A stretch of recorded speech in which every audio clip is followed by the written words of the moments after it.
So a couple of topics I'm going to cover today. I'm going to show you some of the work that we're doing in autonomous systems. You're going to have Ben then talk about some of the work he's doing with Hitachi in that space, and Sala will give you an example of some of the work he's doing for our industry in that space as well.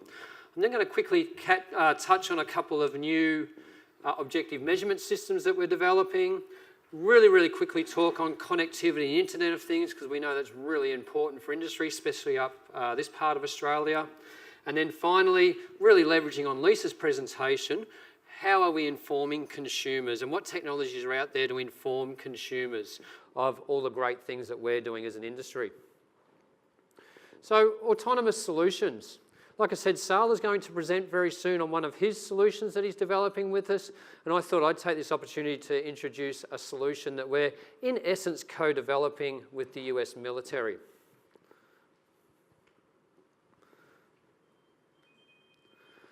So as I said, this is a device that the US military has had for quite some time. It was a Caterpillar tracked solution.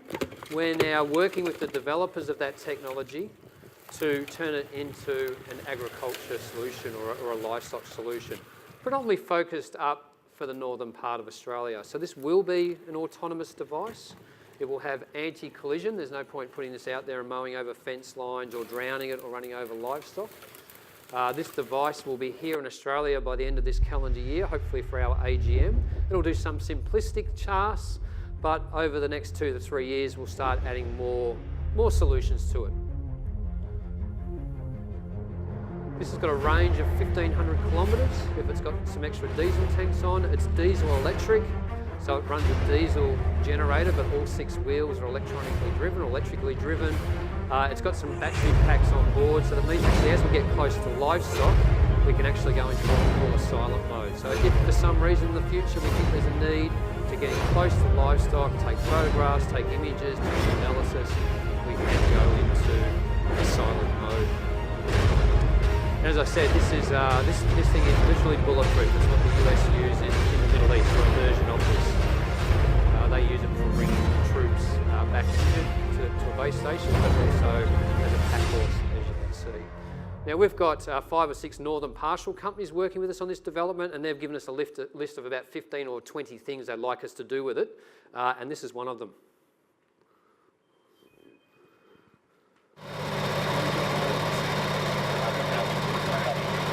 So price for this unit, if you can afford a Toyota Land Cruiser, you can afford one of these units. I don't know what the gun options were, but that's the price point that the guys in the US are trying to hit. Objective measurement systems. The 3 that we're really trying to focus on, we're doing a lot more than this, but the 3 that are coming together quite nicely now is giving producers of Australia and processors the ability to measure eating quality of carcasses, the yield of those carcasses, and health. Now health here is of carcass and of livestock. And we're hoping that those 2 other measurements that we're deploying in carcasses we'll be able to bring back on farm as well. I'm not going to spend a lot of time on DEXA, it's just a prompt that we are working on DEXA, and Richard mentioned that before. But in essence, this gives the industry the ability at carcass level at the moment, and hopefully soon live, to work out how much meat, fat and bone you've got across that carcass. The next one that we're working on is, if you want to CT a horse, that's how you do it at the moment. So it's not good for anybody concerned. There's a company in America that effectively has taken the guts of a CT scanner and put it onto a couple of robots. We're very fortunate as an industry. This company is now investing their money with us through the MLA Donor Company and starting to develop this technology for our industry. And I'm just going to show you a little bit of a video on how they're using it in the equine health area. We're at New Bolton Center, PenVet's large animal hospital, and we're really excited to launch our Equimagine 4DDI CT imaging system to change the face of equine imaging.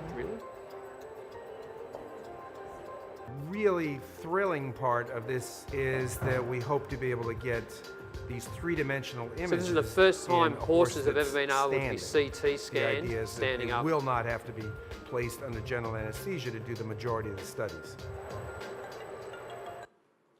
And we're developing 3 units as we speak. So hopefully by about this time next year, we'll have 3 units in Australia, one into a beef feedlot, one into a beef processing facility, and one into a lamb processing facility. So I guess the obvious question is why? Why are we developing this technology? This gives you, and it's not very easy to see on these screens, unfortunately, but the image on the left-hand side is the result from this unit, from the research that we've been doing with it. In essence, we can now see marbling in a carcass without cutting it open, and we believe we'll also be able to see marbling in a beef animal before we cut it open while it's still live. And on the right-hand side, once again, a little bit hard to see here, is the typical analysis we get out of a medical CT scanner. So we are that much better than a medical CT scanner. What about connectivity and Internet of Things? We know for producers, especially up this part of Australia and going across to the West Coast, we know internet access is not where we need it to be. It's all very well to have processors developing measurement systems. If you can't actually access that feedback, what's the point? It's all very well for MLA to be undertaking R&D and trying to push that out through emails or through our website, but if you can't access those websites, what's the point? So we've got a fairly sophisticated program now underway with solution providers at the table to work with producers. So I'm happy to hear any producer after this come and talk to me to try and understand what are your connectivity issues. What smart widgets and tags, and we've got some of the sensor guys out there in one of the pavilions I've seen today. What sort of smart sensors can we be putting on animals to understand how are they performing? So as Lisa mentioned, data is important. As an industry, we're going to collect more and more data moving forward. You will as producers. It's going to get more complicated before it gets easy, but it's a journey worth going on. And then finally, Lisa also mentioned about retailers and consumers. And this industry, should be proud about the NLAS system that it's got. So many other sectors or industries around the world trying to emulate what we do. And we've got more coming. We've got our LPA systems, and we're also working as an industry on the beef sustainability framework. Consumers want to know this. Consumers will make a choice whether they buy our product over somebody else's, depending on whether we can provide this information to them. So how do we provide this information to them? Here is a real supermarket. Our chef Sam Burke has been and seen this in Milan with the Co-op group. So that's like a Woolworths or a Coles. And I'll just run a short video on a real supermarket pilot that they've got running in Milan. In a digital age, shoppers expect so much more from their in-store experience. Coop Italia, Italy's biggest grocery retailer, is offering a richer customer experience with its supermarket of the future. So you'll start to see every product that's purchased through this store, the consumer knows everything that's possible to know about it.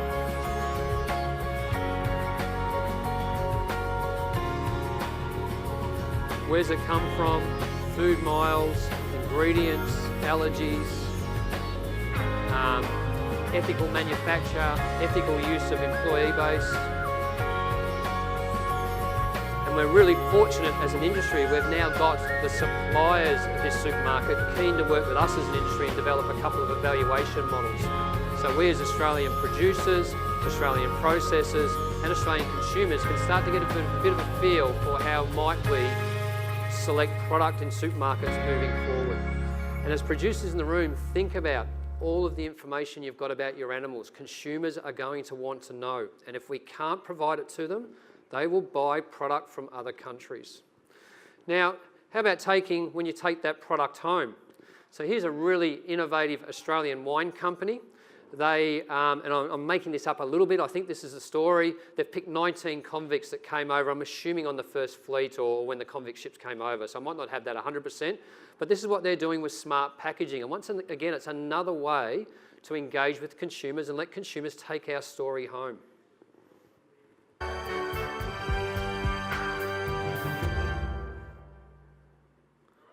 Think that we have been nearly 9 years in this living tomb since our first arrest, and that it is impossible for mind or body to withstand the continual strain that is upon them. One or the other must give way. So the label's called 19 Crimes. It is an Australian wine label. You can buy it in Australia. You put the app on your phone, and in essence it lets you take a story home. Not necessarily about that product in this case, but lets you take that story home. And once again, we're in discussions with that wine company to say, how can our industry leverage that smart technology? I was banished So to where we're heading Australia towards is that for crimes supermarket of the against the future, crown. let consumers understand They how good we believed are my at story producers, was what we over. know about our land, what But we it was know about our merely the animals. beginning. And then also when they go home, to take that story home to the table. You called me the informer. So just to recap, autonomous systems, and you're going to get another 2 presentations on it soon. They are coming. They're not where any of us want them to be at the moment, but the next 2 to 5 years, I think we'll see a significant shift in the value add that they deliver. Measurement systems, we're getting more and more out there in industry. Yes, initially they're in processor world, but we will get some back on farm and into feedlots. So get ready to start using that data. Connectivity and IoT, we know it's a problem. Talk to us. We do have solution providers that you can engage with. And consumers, let's just remember why we're doing this. And let's make sure that the Australian industry is giving global consumers what they want over other suppliers of red meat globally. So thank you very much for that, and I'll now hand over to Ben.